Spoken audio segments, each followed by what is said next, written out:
Guys, Rob Hogue here, Bass Target Fishing. I'm out here on Chadwick Lake in New York. Today, water is 84 degrees, so we're dead in the middle of summer here. So I'm expecting tough conditions. I'm expecting a tough bite, especially since it's Monday. So a lot of people were out here this weekend beating this lake up. So chances are it's going to be a pretty tough day. But I brought a lot of rods. A lot of different things can work this time of year. A lot of slower moving baits, both big and some more finesse tactic stuff.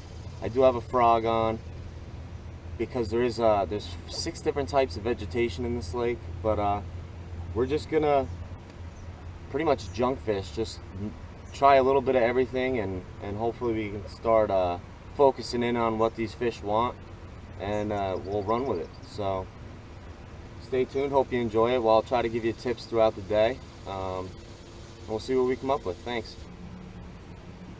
Alright, so I didn't want to pick this up this early, but alright, all I'm throwing here, guys, is a little trick worm with a 1/16 ounce bullet nose weight on there, Texas rig.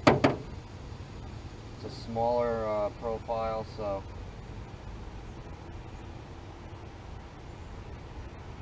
hoping I can get a few fish in the boat doing it early on.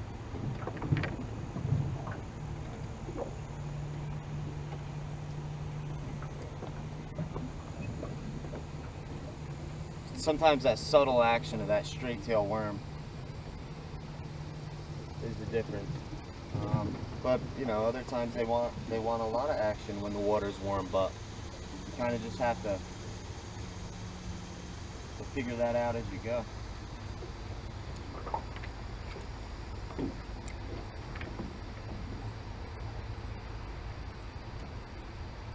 This bait's good because it's small, it's light. I can skip it under stuff pretty easily, and you get a lot of bites on them.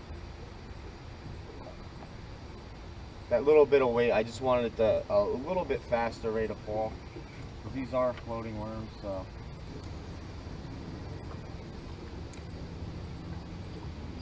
just trying to figure out the activity level of these fish, how far they're in the cover, how maybe they're on the outside, if they're feeding, if they're neutral, or if it's going to be one of those days where they're pretty inactive and you got to get deep into cover. This lake doesn't have a huge bass population. I mean, they have some good fish. They don't have a lot of big fish anymore. When I was younger, this lake was loaded with big fish. But a lot of people take over their limit at this lake, and it kind of killed the bass population. That they put limits on fish for a reason, guys. So to keep the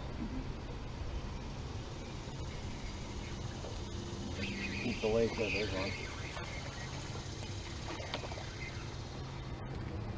Okay, get it around one, and you'll catch one. And you know what, guys? I would not have caught that fish if I wasn't able to skip that bait. I skipped that bait right under that overhanging tree. I'm surprised he was that far back. He was a smaller fish, so he's not going to be out going crazy anyway. But it's kind of, we're in the shade here. He really has no reason to be under that overhang, except the fact that he's a tiny little fish.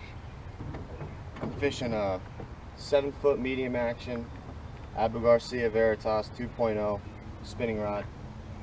I have a Revo S spinning reel 2500 series on there, and I'm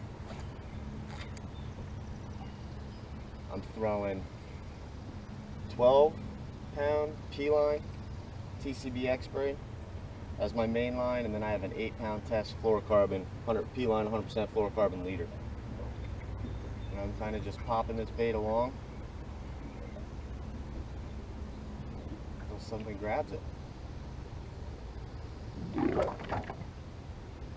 And And like that one, I didn't even feel that bite, even though I'm sitting here fishing braid. He kind of just inhaled it and swam away with it. So you got to watch your line. If your line's in a different spot, chances are there's a fish that's putting it in that different spot. So.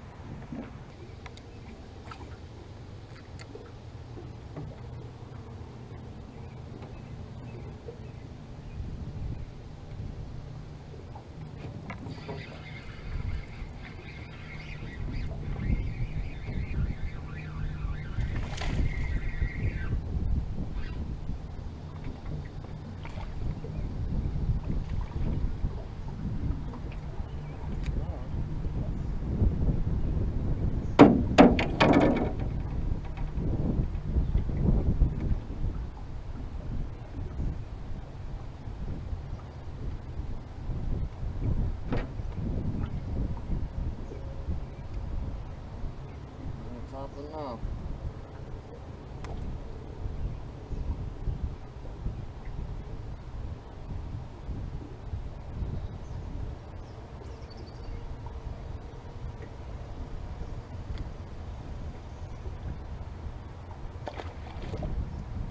Alright guys, so I just caught one flipping with milfoil. He's about 2 feet in. I mean, he's probably sitting in 8 feet of water. This is a pretty good way to catch a big one, so I'll probably dip it for a little bit. Didn't feel the bite, just felt heavy line. And I know once I get through the canopy, I can move this stuff pretty easily up and down. So,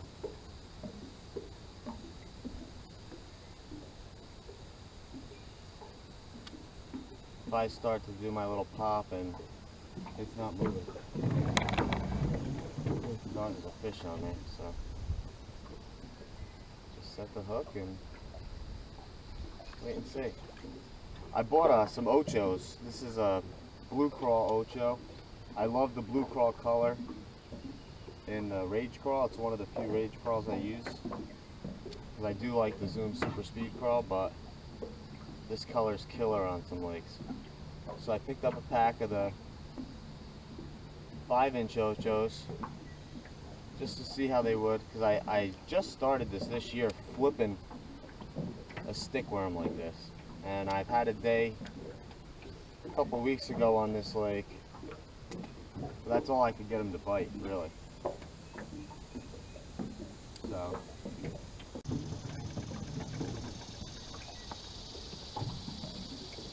The only thing I don't like about flipping, especially early in the morning, it just makes for a slow day. It takes a very long time to not cover a lot of water. But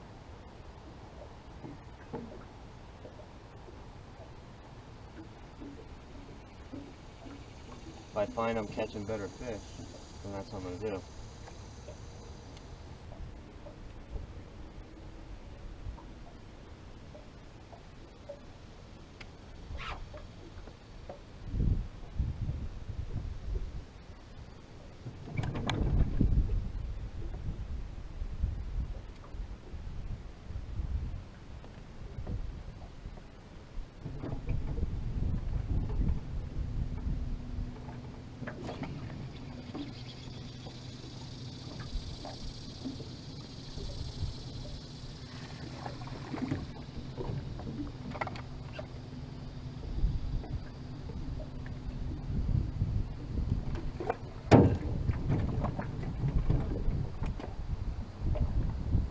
Really crazy great about that fish, but it's 5. Not real worried about the size right now. I can only catch what's in the lake, to be honest with you.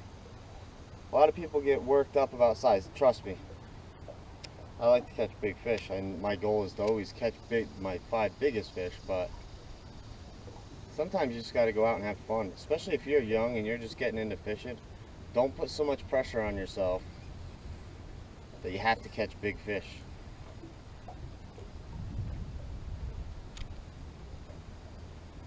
Because your body of water that you're fishing might not have a lot of big fish. So you can only catch what's in your lake. Now if you're on a big body of water and you know there's a lot of big fish, then yeah, by all means, target bigger fish. But some of these smaller lakes that get fished a lot, they just don't have a lot of big fish. So you just gotta. The reason I like punching a stick worm like this is because it lets me get away with using a smaller weight, because it's such a streamlined bait that it cuts through the matted vegetation really well, and it lets me present that bait a little slower, which sometimes is important. I just think I'd rather be flipping. If I can get bit flipping, I'd rather be flipping than throwing a trick worm. So it's just more. This is the way I like to fish. So one of the ways I like to fish. So.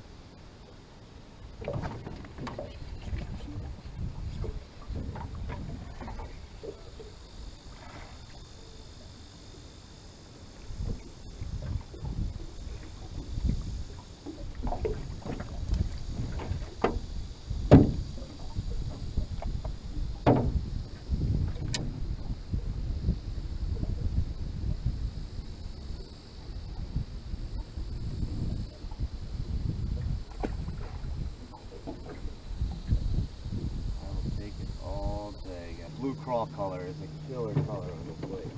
So if you're one of the local guys that subscribe to this channel, get yourself some ochos in blue crawl, or some rage crawls in blue crawl if you're going to be punching through this vegetation. It's a killer color on this lake.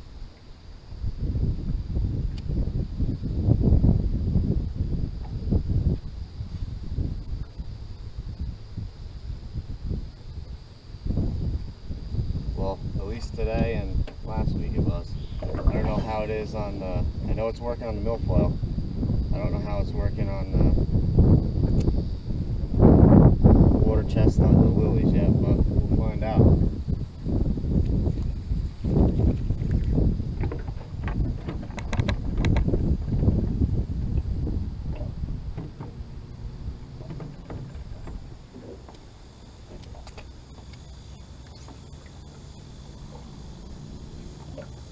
I had a buddy of mine whose son started watching the channel, and he was surprised with how hard I set the hook. And I don't set the hook hard all the time. It really depends on how I'm fishing. Today, if I'm flipping all day, you're going to see a lot of hard hook sets, and the reason there's a lot of reasons for that. I'm using a heavy flipping hook, so it's a very thick gauge hook. And I have to penetrate, most of the time when you're flipping, you're trying to penetrate through the roof of the bass's mouth. So you're going to see vertical hard hook sets, because I have to get it through the roof of that fish's mouth, which is the hardest part of his mouth. So you're going to see hard hook sets for that reason. Also, when you're fishing heavy cover like this,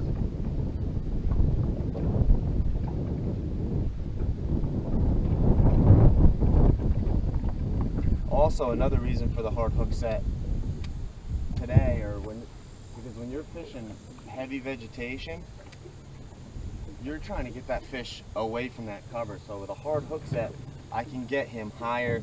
I can pull that fish higher into the water column, and it's going to help me when it comes to getting that fish out of there. But like I said, a buddy of mine from work, his son just started fishing, so good for him. I mean, it's a great hobby. You never stop learning, but it's fun, especially in the summertime. School's out, you're out there with your friends hitting the local lakes and ponds. I remember doing it when I was a kid, and then 20-something years later, I'm still fishing. I'm still hitting the ponds and the lakes. So definitely a good hobby for kids. So Hopefully he keeps it up.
Good one there. There might be more. So I'm just junk fishing.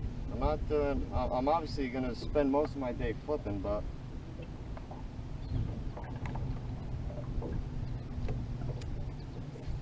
when it's time to go after some bigger fish, I am going to go further deeper. Okay, another one.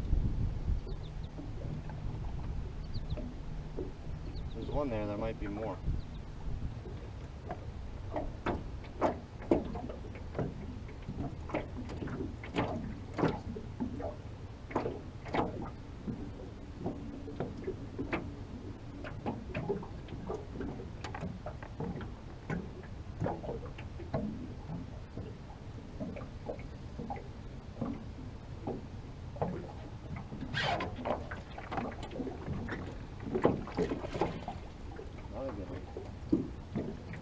Better one.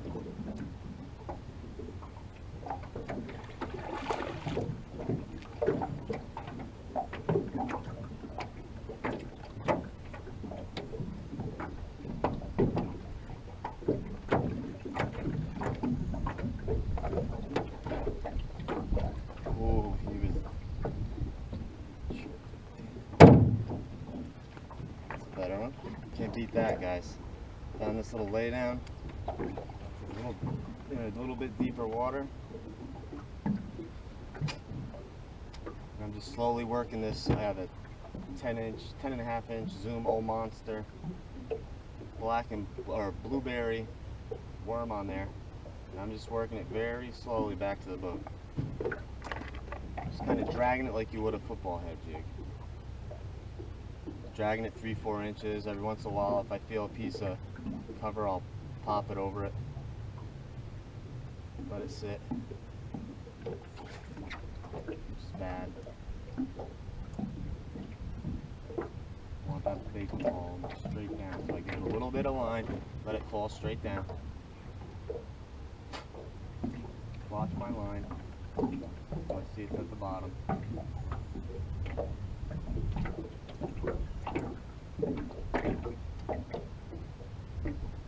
I'm out in probably 14 feet of water right now.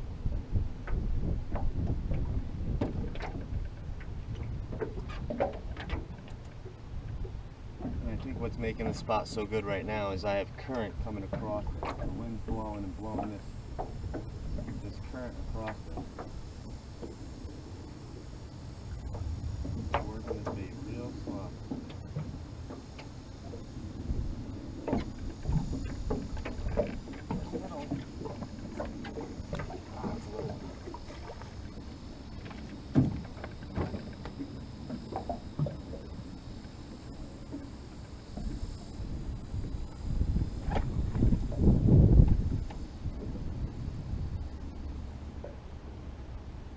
Fish on this spot.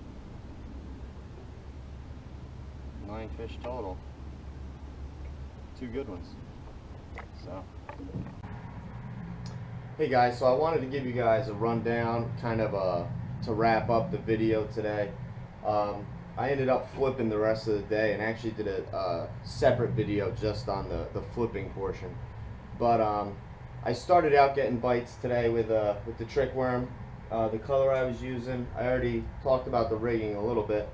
I was just using a green pumpkin with a chartreuse tail, 16th ounce bullet nose weight, 8-pound test fluorocarbon leader, 12-pound test P-line braid, and I was throwing it on my 7-foot medium action Veritas 2.0 spinning rod with a Revo S spinning reel. And that's how I got my first 3 bites. The only problem was I wasn't getting them quick enough, and I was just beating the bank. It just wasn't, I was catching smaller fish. I wasn't really catching any quality. So I made a run to a different part of the lake and picked up the flipping stick and started flipping that ocho around. And I flipped a couple laydowns, flipped some water chestnut, fished some grass, and then finally I flipped the milfoil. I was trying to figure out, that whole time I was punching and flipping, I was trying to figure out what kind of stuff the fish were on, what kind of cover they were holding to, and I figured out that they were in the milfoil. So I started targeting that milfoil with a 5-inch ocho with ½ ounce green pumpkin punch weight in a blue crawl color. That blue crawl color is killer on that lake. This one's chewed up. It's one of the ones I was using yesterday. I used the whole pack, so this is the only one I can show you. But that blue crawl color is killer. And I punched that milfoil for a little bit. Let me show you the setup here. The rod, the whole setup I was using, I have a 7.9 heavy action Abu Garcia Veritas 2.0 rod. That's a must. You're not getting those fish out of that matted milfoil with a medium heavy rod. I had it paired up with a Abu Garcia Revo SX 7:1-to-1 gear ratio, and I was throwing it on 65-pound test P-line TCBX braid. All of those things are a must. You want that high speed reel to get the fish out of the cover quick, so you take up a lot of line quick, and also for when I make a pitch in, I don't get bit, I can get that bait back to the boat and make another pitch quicker. But a heavy rod's a must to stay on those fish and get them away from the cover, and you're not getting fish out of there with anything but 65-pound braid. So that stuff was a must. After I flipped for a little bit, there was a deeper laydown that I wanted to see if there was any fish on, and I started fishing this the Zoom Ol'Monster 10.5-inch worm, another great summertime bait. I'm throwing this on my worm rod, which is a 7.3 medium heavy action Abu Garcia Veritas 2.0 and a 7:1-to-1 gear ratio reel on 15-pound test fluorocarbon line. I was throwing a blueberry color 10.5-inch worm on a 5/0 heavy worm hook, VMC heavy worm hook, and a 3/8 ounce tungsten weight. And really I just fished multiple sides of that laydown, trying to figure out if they wanted the worm drug or hopped, and got into, I think, 3 fish there, so it wasn't too bad. After that, I came up on a whole bunch more milfoil, so I started my flipping again, and I didn't look back from there. I was flipping the rest of the day, so I kind of wanted to do a separate video just for the flipping portion. But really, that's it, guys. If you have any questions, put them in the comment section below, and we'll see you again soon. Thanks.